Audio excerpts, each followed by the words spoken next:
Doctor Saroj, assistant professor Sanskrit, R D girls college Bharatpur. नचती चरितम, तृतीय सर्ग, 69वां श्लोक। नृपेण पाणिग्रहणे स्पृहेति नलं मनः, काम्यते ममेति आश्लेषि न श्लेष कवेर्भवत्यः। श्लोकद्वयार्थ सुधिया मया किम्। राजा नल के साथ विवाह करने की अभिलाषा के लिए वो कहते हैं, हंस कह रहा है, श्लेष कवि है, श्लेष कथन में चतुर, श्लिष्ट शब्दों को प्रयोग करने में चतुर, भवत्यः तुम्हारे, नृपेण राजा नल के साथ, पाणी ग्रहण में विवाह करने में स्पृहा अभिलाषा है। इति मम, इसलिए मेरा मन, मनः चित्त जो है, नलम नल को, काम्यते चाहता है। इति श्लोक द्वयार्थ है, ऐसा प्रयोग पूर्वोक्त दो श्लोकों का जो अर्थ है, अर्थात द्विराज पाणी ग्रहेति चेतो नलम काम्यते, ये जो दोनों श्लोकों का था उसका अर्थ जो है, सुधिया विद्वान मया, मैंने, हंस ने भी, न आश्लेषी नहीं समझा, किम क्या, मैं उनका अर्थ नहीं समझा हूँ क्या। इसमें हंस कह रहा है कि राजा नल के साथ तुम्हारी विवाह करने की अभिलाषा है, अतः मेरा मन नल को चाहता है। ऐसे श्लेष पंडित तुम्हारे पूर्वोक्त दो श्लोकों के अर्थ को विद्वान मैंने क्या नहीं समझा है, अर्थात मैंने तुम्हारे अभिप्राय को समझ लिया है।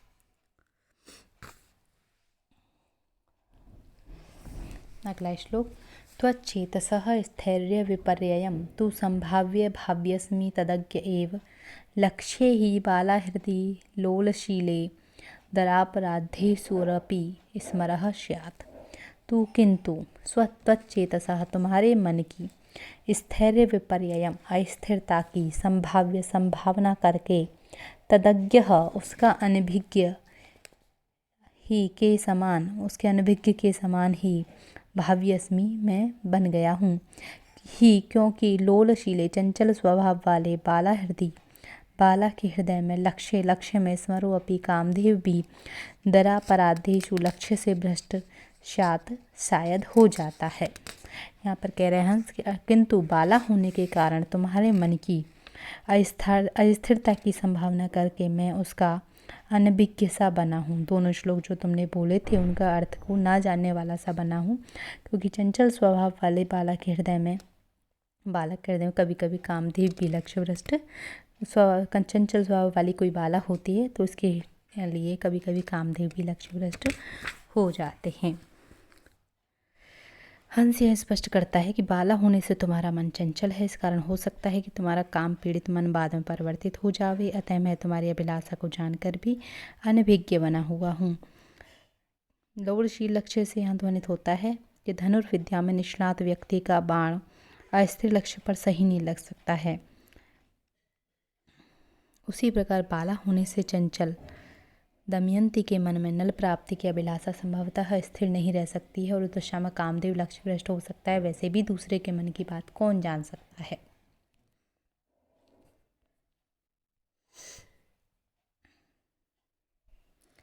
मही महीन्द्रः खलु नैषधीन्दुस्तदबोधनीयः, कथमित्थमेव प्रयोजनं सांशयिक प्रतिदृक् पृथक् जनेनेव स मदविधेन।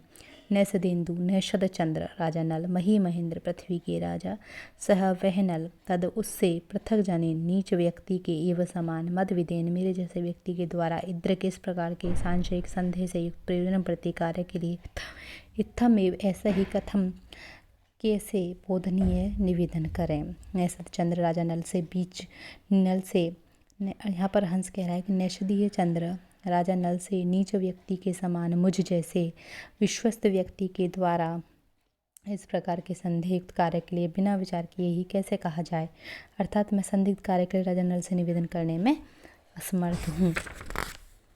हंस के कथन का अभिप्राय यह है कि सामान्य व्यक्ति या मूर्ख व्यक्ति भले ही संदिग्ध कार्य के लिए राजा नल से निवेदन करते, किंतु मुझ जैसा विश्वस्त व्यक्ति संदिग्ध कार्य के लिए कैसे निवेदन कर सकता है।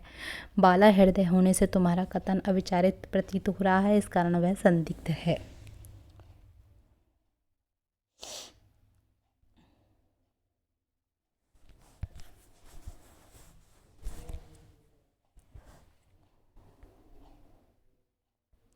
त्वयापि किं शंकित विक्रये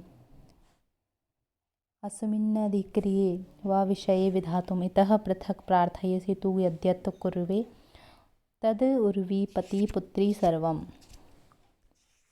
उर्वीपति पुत्री, हे दमयंती, राजा उर्वीपति यानी राजा भीम की पुत्री, त्वया अपि तुम्हारे द्वारा भी शंकित विक्रिय परिवर्तन की संभावना तत्वरांतर वर्ण की दूसरे किसी को वर्ण करने की संभावना वाले अस्मिन इस विषय में किम वा क्यों विधा संपादन करने के लिए अधिकारी बनाया जा रहा हूँ, मुझे क्यों अधिकृत कर रही हो इस कार्य के लिए। तो किंतु इतः इससे पृथक भिन्न यत यत जो प्रार्थना से चाहोगी तत्सर्वम वह सब कुछ मैं कुर्वे करूँगा। अर्थात यहाँ से कह रहे हैं कि हे राजकुमारी दमयंती, तुम भी परिवर्तन की संभावना वाले इस अर्थात नल सेवा करोगी नहीं करोगी इस विषय में कार्य संपादन के लिए मुझे क्यों अधिकारी बना रही हो, अर्थात शंकित कार्य में मुझे नियुक्त मत करो। इससे भिन्न इसके अलावा जो तुम कार्य करने की चाहोगी वह सब मैं कार्य करूँगा।